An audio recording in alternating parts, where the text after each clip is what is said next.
नमस्कार, आप देख रहे हैं सुपर प्राइम टाइम। मैं हूं आपके साथ प्रीति रघुनंदन। सुपर प्राइम टाइम में हम आपको दिखाते हैं वॉर जोन की लेटेस्ट खबरें और सबसे बड़ी बात, इस वक्त की जो बड़ी खबर है उससे भी हम आपको वाबस्ता कराते हैं। और शुरुआत कर रहे हैं ब्रेकिंग न्यूज के साथ। युद्ध के मैदान में यूक्रेन को बहुत बड़ा नुकसान हुआ है। 24 घंटे में यूक्रेन के 160 सैनिक मारे गए हैं। हमले में यूक्रेन की 10 हथियार भी जलने की जानकारी आ रही है और रूस के हमले से यूक्रेन में बड़ा सैन्य संहार हुआ है। ये अभी की सबसे बड़ी खबर आप तक पहुंचा रहे हैं। और इसी के साथ ही रूस में पुतिन के नए कार्यकाल के आगाज के साथ ही यूक्रेन मिशन में नया टर्न आ गया है। रूस ने सरप्राइज देते हुए खार्किव पर अचानक जमीन से बेहद तेज रफ्तार से हमला किया और रूसी फौज 1 किलोमीटर अंदर तक पहुंच गई। खार्किव में रूसी ध्वज फहराने के इस मिशन में 50,000 सैनिकों को शामिल किया गया। कीव से पेंटागन तक मची खलबली के बीच अमेरिका ने यूक्रेन के लिए हथियारों की लिस्ट फाइनल कर दी है। लेकिन मौजूदा वक्त में खार्किव में नॉन स्टॉप रूस का हमला जारी है और 14 लाख लोगों की जिंदगी खतरे में है। माना जा रहा है कि खार्किव में नरसंहार का रिकॉर्ड टूट सकता है।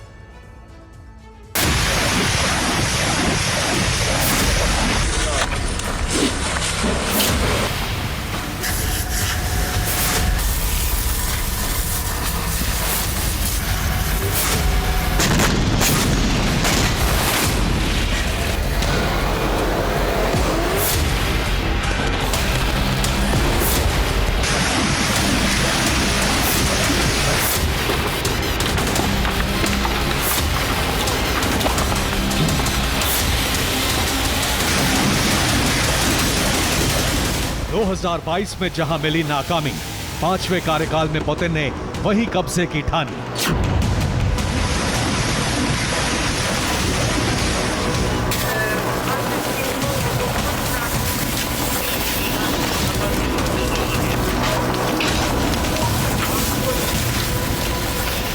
यूक्रेन विजय की रणनीति का पुतिन प्लान एक बार फिर रिवर्स गियर में है।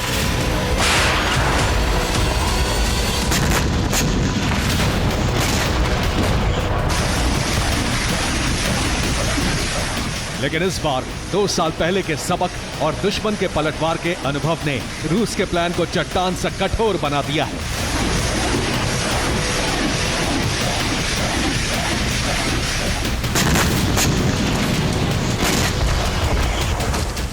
खार्किव में रूस की सेना 1 किलोमीटर भीतर तक दाखिल हो चुकी है। जिस जगह से रूसी फौज को लौटना पड़ा था, वहां तक रूसी कारवां पहुंच चुका है। यूक्रेन के प्लान को ध्वस्त करते हुए रूसी सेना हर दिन 300 मीटर की रफ्तार से आगे बढ़ रही है।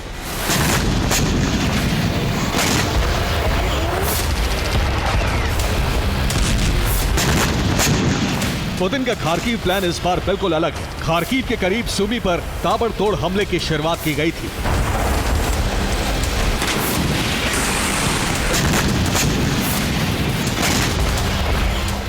यही सैनिकों का जमावड़ा बढ़ रहा था। टैंक और MLRS की तैनाती बढ़ाई जा रही थी।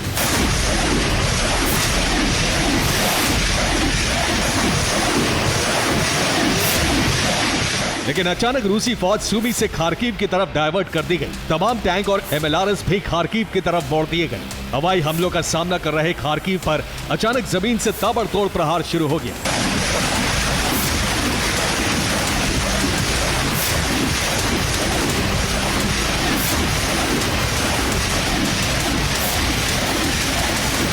खार्किव पर लगातार मिसाइलों से हमले हो रहे थे। हवाई हमले के बीच यूक्रेनी फौज जमीन से इतने बड़े हमले के लिए तैयार नहीं थी।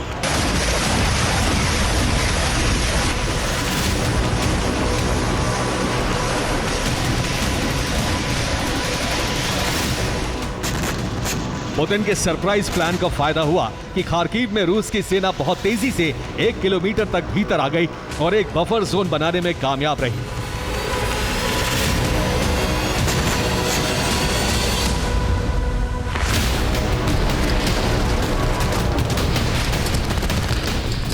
अब खार्किव की मौजूदा हालत देखिए। इमारतें जल रही हैं, हथियारों के गोदाम भस्म हो रहे हैं, टैंक और MLRS से ताबड़तोड़ हमले हो रहे हैं और सबसे अहम ये कि रूसी फौज उस मुकाम को हासिल कर चुकी है जहां पहुंचकर रूसी फौज को वापस लौटने के लिए मजबूर होना पड़ा था।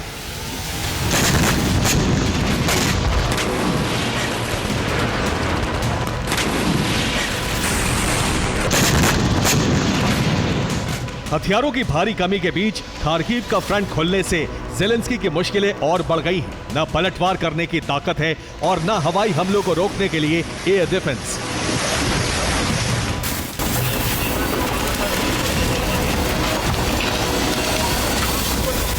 खार्किव के भीतर यूक्रेनी फौज मुकाबले की कोशिश में है। दोनों देशों के टैंक आमने सामने हैं। एंटी टैंक मिसाइल और ड्रोन से भीषण जंग चल रही है।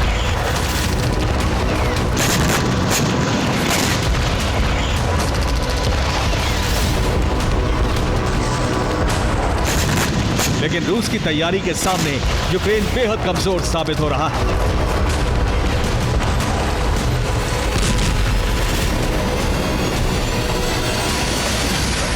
यूक्रेन को लाचार बनाने के लिए रूस ने खार्किव में एक बार फिर एयर डिफेंस को टारगेट किया है। यूक्रेन के एक हथियार गोदाम को भी तबाह कर दिया गया।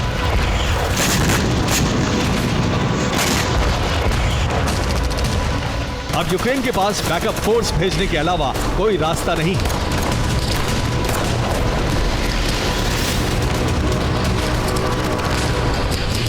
रूस और यूक्रेन दोनों तरफ से सैनिकों का काफिला खार्किव के लिए निकल चुका है। कीव ही नहीं बल्कि पेंटागन तक में खार्किव को बचाने की रणनीति तैयार हो रही है। हथियारों को जल्द भेजने का इंतजाम किया जा रहा है। खार्किव को लेकर रूस और नेटो की कैसी तैयारी है आपको दिखाते हैं।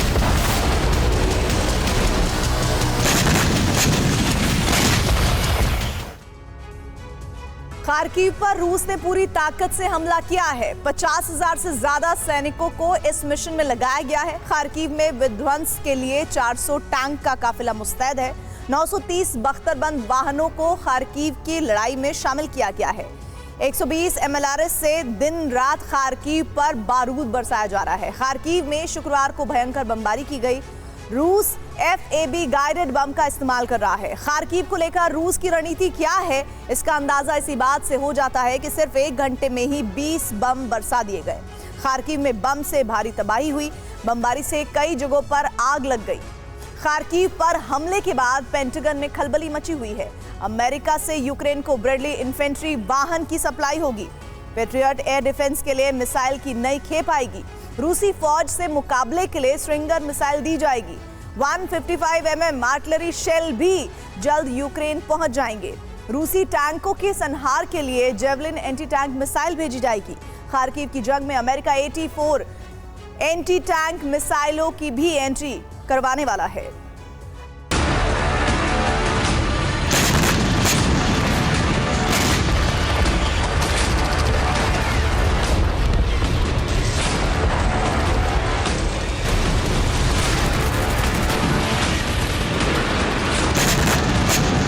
युद्ध की शुरुआत से ही खार्किव रूस के टारगेट पर रहा है। ज़ेलेंस्की ने खार्किव को बचाने के लिए पूरा जोर लगा दिया था।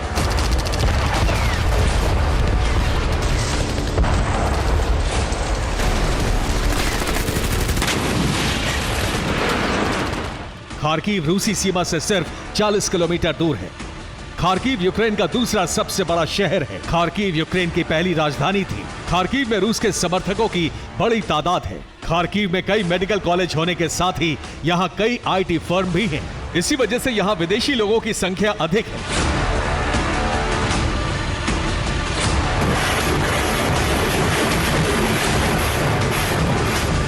रूस अब तक कीव पर जीत हासिल नहीं कर सका है, इसलिए खार्किव को कब्जे में लेकर रूस एक बड़ी जीत का संदेश देना चाहता है। रिपोर्ट के मुताबिक खार्किव को रूसी सेना ने 4 हिस्सों में बांट लिया है। हर हिस्से पर बारी बारी से हमला किया जाएगा ताकि यूक्रेन के सैनिकों पर ज्यादा तेजी से प्रहार हो।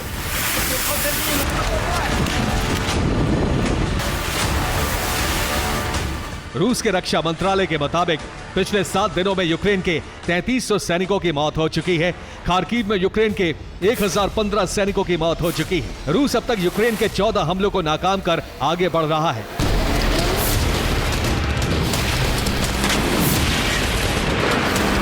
खार्किव पर हमले की रफ्तार बेहद तेज हो गई है। खार्किव में दाखिल MLRS से ताबड़तोड़ रॉकेट बरसाए जा रहे हैं।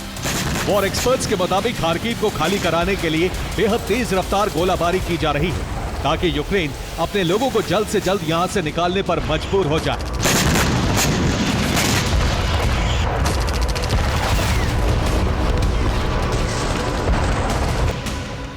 गुरुवार को खार्किव से 1775 लोगों को निकाला गया। खार्किव की कुल आबादी करीब 14 लाख है। रूसी हमले के बाद हजारों लोग खार्किव छोड़ने की तैयारी में हैं।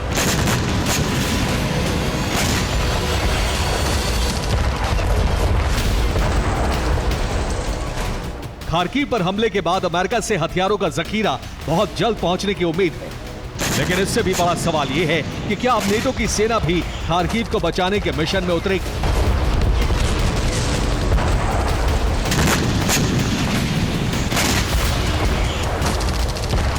फ्रांस सेना भेजने की तैयारी कर रहा है और फ्रांस के पास एक बड़ी वजह है जिसकी आड़ लेकर सेना को यूक्रेन में उतारा जा सकता है।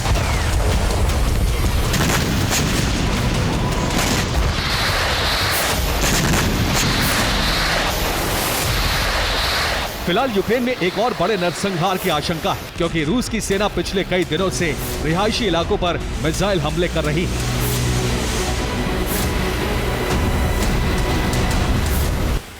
खार्किव एक सघन आबादी वाला खूबसूरत शहर है और इस पर कब्जा तभी मुमकिन है जब रिहायशी इलाकों को बाखमत की तरह खंडहर बना दिया जाए।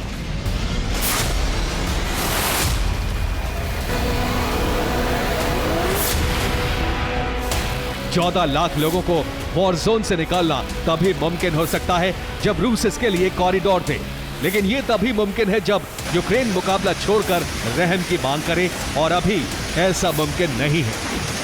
Bureau report, TV9 Bharat.